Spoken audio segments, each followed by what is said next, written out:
వికారాబాద్ జిల్లా తాండూరు పట్టణంలోని మంథట్ పండయ్య ఫంక్షన్ హాల్లో వీరశైవ సమాజ ఆత్మీయ సమ్మేళన సమావేశానికి ముఖ్య అతిథిగా హాజరైన బీజేపీ పార్లమెంట్ అభ్యర్థి కొండా విశ్వేశ్వరరెడ్డి ఆయనకు వీరశైవ సమాజ సభ్యులు సన్మానించారు. ఎంపీ అభ్యర్థి కొండా విశ్వేశ్వరరెడ్డి మాట్లాడుతూ తెలంగాణ రాష్ట్రంలో అభివృద్ధి చెందాలంటే దేశంలో మోడీ మూడోసారి ప్రధానమంత్రి చేయడం కోసమే బీజేపీ ఓటేయాలని తెలిపారు.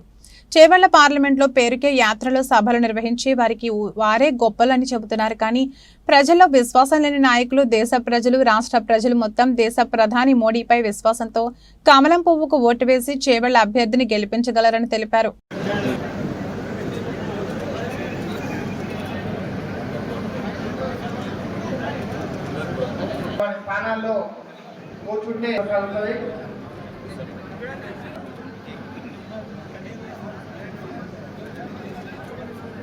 రిప్యుటేషన్ ఇవ్వాల్సింటే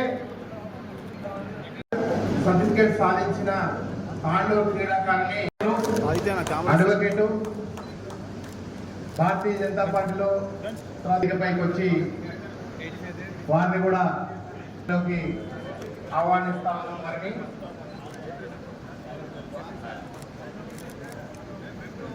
పెద్దది గౌరీశంకర్ గారు మీరు రిటైర్ నాతో పాటు గ్రౌండ్ లో పనిచేసింది కానీ డైరెక్ట్ గా పనిచేసిన భాగ్యవతి జరుగుతా ఉన్నది. వారిని కూడా విపేలి గౌరీశంకర్ గారిని కూడా వీరశైవ సమాజం ఉపాధ్యక్షులు వారిని కూడా పార్టీలో ఆహ్వానిస్తా ఉన్నాం.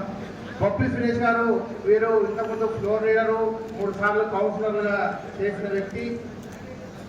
పటేల్ ఉదయ్ శంకర్ గారు వీరు రాష్ట్ర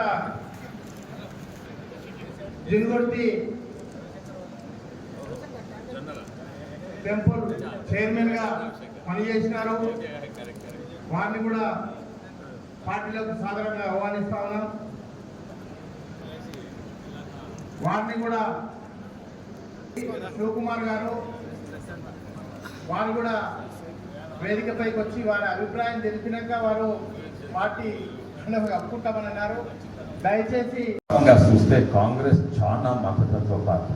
వాళ్ళు చేసే పథకాలు వాళ్ళు చేసే వాళ్ళ విధానము మైనార్టీస్ నెత్తికెట్టుకొని వాళ్ళను మెజార్టీని కింది చూస్తారు. ప్రపంచంలో ఒకటే ఒక దేశం అంటే చూస్తారంటే మన భారతదేశం. వాళ్లకు రాజ్యాంగానికి అంబేద్కర్కు హైకోర్టు సుప్రీంకోర్టులకు వ్యతిరేకంగా ముస్లిం రిజర్వేషన్స్ పెట్టింది. మేము ముస్లిం రిజర్వేషన్స్ తీసేస్తాం, తప్పనిసరిగా తీసేస్తాము. అది రాజ్యాంగానికి వ్యతిరేకంగా. ఎందుకంటే మేము మతతత్వ పార్టీ కాదు, మీరు మతతత్వ పార్టీ. ఎన్నో ఉన్నాయి ఉదాహరణలు. బాబ్రీ మసీద్ మీ హయాంలో కూలగొట్టింది. మేము రామ మందిరం అక్కడ కట్టినాము. కానీ దాంతో పాటు ప్రపంచంలో అందరిలో పెద్ద మస్జిద్ 10 కిలోమీటర్ల దూరాన అది కూడా కట్టిస్తున్నాం.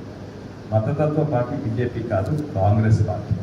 ప్రతిదీ కూడా వాళ్ళు కాంగ్రెస్ పార్టీ ఉన్నప్పుడు వాళ్ళు మన ట్యాక్స్ పైసలతోటి కొన్ని అందులో మన గుడి పైసలు కూడా ఉంటాయి తోటి ముస్లింలకు విదేశాలకు వాళ్ళ పుణ్యక్షేత్రం మక్కాకు పంపించేది, హజ్కు.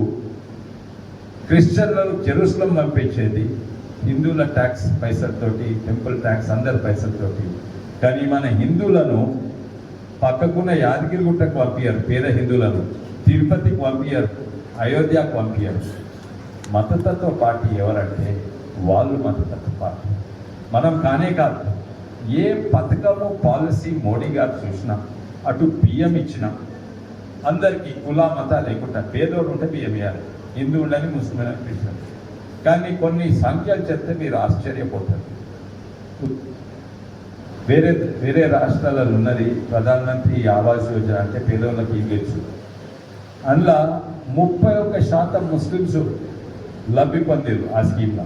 అంటే శాతంలో, సంఖ్యలలో కాదు, శాతంలో పర్సంటేజ్లో హిందువుల కంటే ఎక్కువ పర్సంటేజ్ లబ్ధి పొందింది ప్రధానమంత్రి ఆవాస్ యోజన కింద. 31% ముస్లిమ్స్ అంటే పేదోళ్ళు, బహుశా ముస్లింల పేదోళ్ళు ఎక్కువ.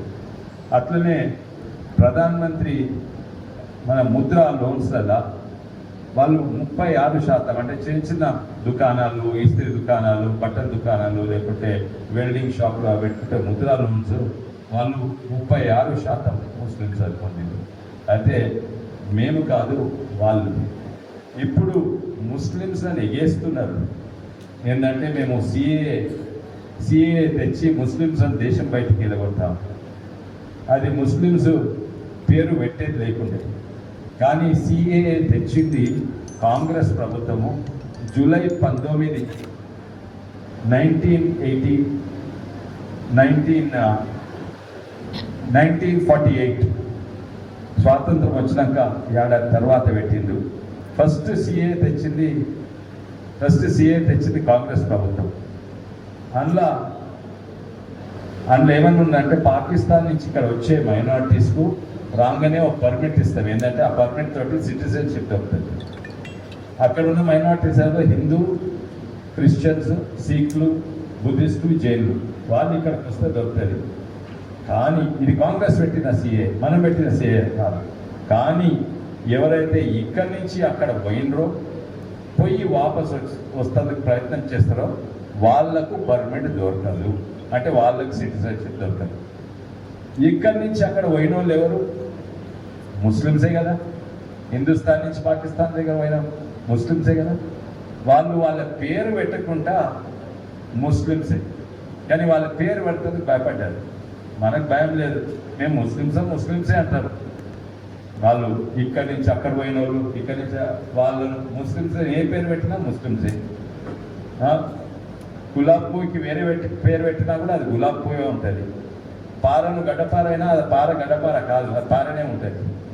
అయితే వాళ్ళు ఫస్ట్ చేసిండ్రు మతతత్వ పార్టీ, వాళ్ళు ఎన్నో చేస్తుండ్రు. ఇప్పుడు అంటున్నారు, ఇప్పుడు వాళ్ళ రాహుల్ గాంధీ స్మృతి ఇరానీకి భయపడి పారిపోయి గుట్టలల్లా ఒక ప్రజాప్రతినిధి, దేశానికి ప్రతినిధి ఉండాలంటే అందరు ఉండాలి.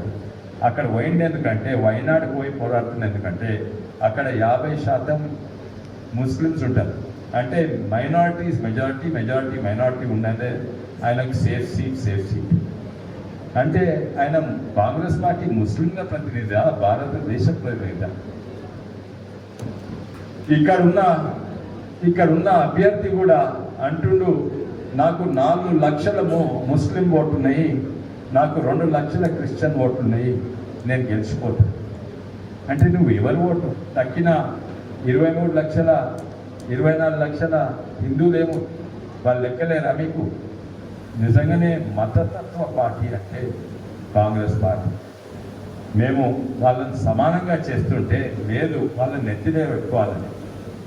నిజంగానే బంగ్లాదేశ్ నుంచి ఎంతోమంది ముస్లిమ్స్ వస్తున్నారు. ఇక్కడ ముస్లింలను డిస్క్రిమినేషన్ చేస్తే ఇక్కడికి ఎందుకు రావాలి? ఇక్కడ నుంచి చురుకుపోవాలి కదా. ఒక్క ముస్లిం ఇక్కడ నుంచి చురుకుపోతలేడు, వేరే దేశాల ముస్లిమ్స్ ఇక్కడికి వస్తున్నారు. అయితే ఎన్నో ఆరోపణలు ఉన్నాయి. దేశం బాగు కావాలంటే అందరూ కూడా సమానంగా మీదికి రావాలని ఎన్నో పథకాలు ఉన్నాయి. దేశం ఎకానమీ చాలా లోతుగా ఆలోచిస్తారు బీజేపీ పార్టీ అండ్ ఆర్ఎస్ఎస్కు రీసెర్చ్ టీం ఉంటుంది. ప్రతి అంశం మీద పెద్ద మనుషులను విదేశాలకు పంపించాలంటే 3-4 ఏళ్ళు ఉంటారు. అమెరికా, జర్మనీ, జపాన్, ఆఫ్రికా పోయి ఆడ 5 ఏళ్ళుండు ఆడ విద్యారంగం, హెల్త్ కేర్ ఎట్లుంటుంది, లేకుంటే ఎడ్యుకేషన్ ఎట్లుంటుంది, లేకుంటే ఆడ బలహీన వాళ్ళకి ఏం చేస్తారు, ఆడ అమెరికాల నల్లోళ్ళకి ఏమైనా రిజర్వేషన్స్ ఉందా, లేకుంటే వాళ్ళకు కూడా అక్కడ రిజర్వేషన్స్ ఉంటాయి అమెరికాల నల్లోళ్ళకు. తర్వాత వాళ్ళకు తిండి కొరకు కూడా ఇక్కడ ఉచిత బియ్యం ఇచ్చినప్పుడు వాళ్ళకు తిండి కొనుక్కుంటేందుకు పైసలు ఇస్తారు. అట్లా ఎన్నో పథకాలు.